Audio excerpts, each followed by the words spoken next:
위안부 매출 논문 망언 파문입니다. 논문을 썼는데 그게 일본의 극우 세력도 아니고 하버드대 교수가 이걸 썼다라고 하는데 무슨 내용으로 쓴 건가요, 이게?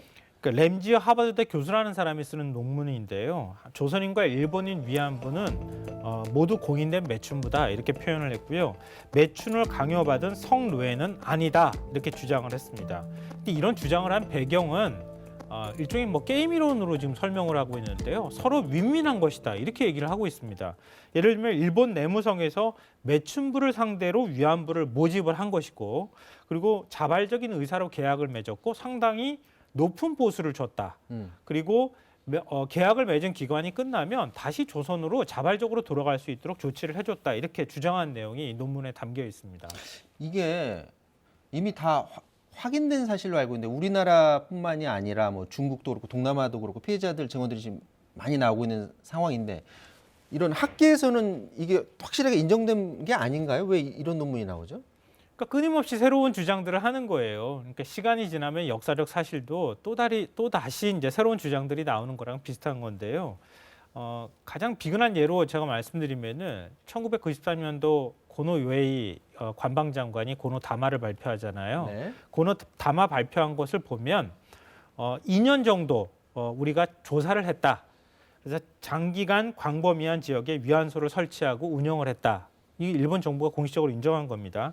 그리고 일본군이 위안소를 모집하고 관리하는 데 직접적으로 관여를 했고, 위안소 생활은 강제적인 상황 하에서 참혹한 것이었다.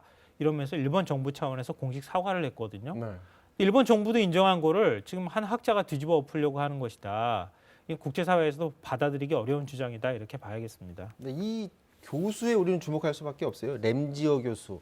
근데 일본 기업한테 후원받는 교수라고요? 근데 로스쿨 교수라고 하는데 왜 역사적인 사실에 대해서 이런 논문을 쓰는지조차도 사실 좀 의문인데요. 일본에서 태어나서 10대까지 일본에서 살았다고 하고요. 일본법하고 일본 비즈니스를 연구하는 사람이라고 합니다. 그리고 미쓰비시, 우리가 이제 전범 기업이라고 부르는 기업으로부터 후원을 받아서 미쓰비시 교수라고 하는 직함까지 갖고 있다고 합니다. 그리고 일본 정부로부터 훈장까지 받았다고 하거든요. 그러니까 이런 사람이 일본 정부의 극우 주장을 반영한 이런 논문을 쓰는 것을 보면 뭔가 좀 배경이 이상한 것 아니냐, 뭐 이렇게 의심할 주변 수밖에 없는 상황을 상황인 보면 거죠. 충분히 생각할 수밖에 없는 네, 그런 맞습니다. 부분이 있는 것 같고요. 자, 우리나라 국민들은 여기에 대해서 굉장히 분노를 하고 있는데 이게 뭐 비단 우리나라뿐만이 아니라 전 세계에서 많이들 이 문제에 대해서 심각성을 느끼고 있는 것 같아요. 당장 하버드대 내부에서도 문제 제기를 하고 있어요. 하버드대에서 한국사를 가르치는 교수가 비참할 정도로 결함이 있는 논문이다 이렇게 비판을 하기도 했었고요. 그리고 1990년대 램지어 교수한테 수업을 받았다고 하는 당사자, 그러니까 알렉시스 더든이라고 하는 코네티컷대 교수인데요. 얼빠진 학술 작품이다. 뭐 이런 표현까지 사용하면서 비판까지 하고 있는 상황입니다. 램지어 교수의 논문을 실은 학술지에서는 이게 추가적인 반론이 제기되고 있는 상황이기 때문에 우려 표명이라고 하는 일종의 이제 딱지를 달아놨다 그래요. 그러니까 다른 반박할 수 있는 자료도 앞으로 함께 게재하겠다. 그러니까 워낙 국제사회에서 지금 비판도 거세고 이런 상황이니까 그냥 이건 한편의 논문일 뿐이고 이 주장을 우리가 신뢰하는 것은 아니다 이러면서 학술지조차도 발을 살짝 빼고 있는 상황입니다. 그런데 지금 더 황당한 게 자, 비판의 목소리가 있습니다. 그런데 비판의 목소리를 내는 사람들한테 항의 메일이 가고 있는데 그 항의 메일을 쓴 사람이 한국 사람이에요? 그러니까 이게 더 황당하기도 하고요. 말도 안 돼요? 한국 내 주장이 어떻게 돌아 외국 주장으로까지 변질돼 가고 있는지를 보여주는 건데요. 램지어 교수를 비판했던 미국의 현직 교수한테 이메일 한 통이 왔다 그래요.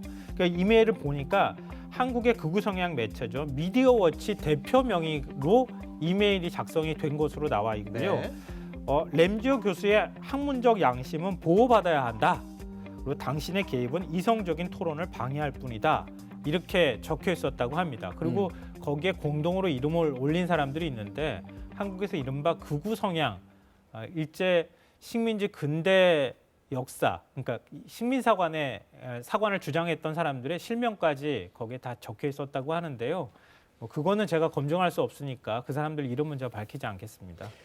자, 이런 상황을 바라보는 그 위안부 피해자 할머니들의 심정은 어떨까요? 이용수 할머님 오늘 직접 기자회견을 했는데요. 들어보도록 하겠습니다. 역사의 산증인이 이렇게 살아있지 않습니까? 전 세계에 가서 정언도 하고 미국에 가서 결의안도 통과시키고 샌프란시스코에 기린비도 세웠습니다. 재판도 했습니다. 그런데 일본은 아직까지도 무법 행세를 합니다. 저는 돈을 달라는 것이 아닙니다. 완전한 인정과 사과를 받아야 합니다. 이제는 방법이 없습니다. 우리 정부가 국제법으로 일본의 죄를 밝혀주십시오. 일본이 잘못을 깨닫고 반성하도록 국제사법재판의 작전서에 판단을 받아주십시오. 그것이 국제사회에서 우리 할머니들의 명예와 인권을 회복한 것입니다. 자, 할머니는 정부에 요구를 하고 있습니다. 국제사법재판소에 이 문제 회부해달라라는 현실성이 좀 있습니까? 정부가 결단을 해야 되겠죠. 그러니까 국제사법재판소에서는 그러니까 한일 정부 양쪽에서 제소가 돼야지 그래야 재판 절차가 들어가는 것이거든요. 네. 한일 정부 양쪽에서 지금 어떤 반응을 보이는가가 매우 중요합니다. 근데 오늘 외교부가 입장을 밝혔어요. 지금 기자회견 끝나고 난 다음에 제소를 신중히 검토하겠다. 이용수 할머님의 얘기를 충분히 듣겠다. 이렇게 지금 밝혔습니다. 이거는 기존의 정부의 태도보다는 좀 한 발 더 나아간 것이다. 이렇게 봐야 되고요. 지난번에 이제 법원에 위안부 배상 판결이 나오지 않았습니까? 그때 일본 정부에서 국제사법재판소에 제소를 검토하겠다는 입장이 나왔어요. 근데 일본 내부에서 여론이 그렇게 좋지는 않았어요. 그러니까 오히려 우려하는 목소리가 나온 이유가 뭐냐면은 국제사회에 오히려 위안부 문제가 더 부각되는 일로 갈 수도 있다. 이러면서 일본 정부가 제소하는 부분에 대해서 신중을 기해야 한다.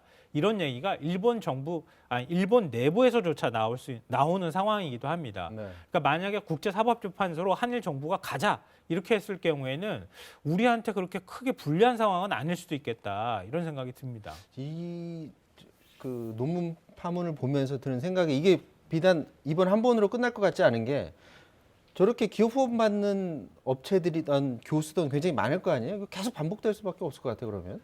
그러니까 지금 일본 정부하고 기업들이요. 그러니까 일본 정부 뭐 지금 집권 자민당도 마찬가지지만 극우 성향을 갖고 있고요. 일본 이제 이른바 전범 기업이라고 하는 곳들도 그런 성향들을 숨기지 않고 있는데 일종의 국제사회 그리고 특히 이제 학계를 대상으로 한 학자를 대상으로 로비를 하고 있는 거 아니냐 이런 의심을 사고 있는데요. 왜냐하면은 램지오 교수 논문 하단에 연구에 도움을 준 역사자들의 이름이 나오는데 네. 그 학자들이 어떤 사람인가를 추적해 보니까 일본 정부 재단이나 아니면은 이른바 전범 기업으로부터 연구비를 지원받은 사람이었다 그래요.